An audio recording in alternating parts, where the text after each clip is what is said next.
আজকে কথা বলবো ট্রেডমিলের কিছু ভুল নিয়ে। আমরা ট্রেডমিলিং করার সময় কিছু ভুল করি। এটা হাঁটার সময় বা রানিং করার সময় সেই জিনিসগুলো আপনাদের সামনে একটু তুলে ধরার চেষ্টা করব। তো প্রথম যে ভুলটা এই যে হাতটা ধরে আমরা ট্রেডমিলে ওয়াক করি। আর এটা যদি ফ্ল্যাট থাকে এমনিতে আমাদের খুব বেশি একটা কাজ হচ্ছে না। তারপরে আবার আমরা হাত ধরছি। তো এখানে যদি আমরা ফ্ল্যাট অবস্থায় রানিংও করি সেই ক্ষেত্রেও আমাদের খুব বেশি একটা যে উপকার হবে সেটা হয় না। এতে করে আমাদের নিয়ের উপর এক্সট্রা একটা প্রেশার পড়ে, ক্যালোরি বার্ন যেটা হওয়ার কথা সেটা হয় না। আমরা বাইরে যদি আমাদের রানিং করার বা ওয়াক করার সুযোগ থাকে অবশ্যই আমরা সেটা করব।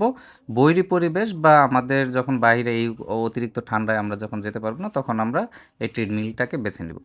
তো সঠিকভাবে করার জন্য আমরা এইখানে ইনক্লাইন পজিশনে নিব। ইনক্লাইন পজিশনটা হলো যে এখানে যেহেতু বোর্ডটা বোঝা যাচ্ছে না আমি বলে দিচ্ছি। ইনক্লাইন হলো আপনার ট্রেডমিলের সামনের দিকে উঁচা থাকবে এবং পিছনের সাইডটা একটু ঢালু থাকবে।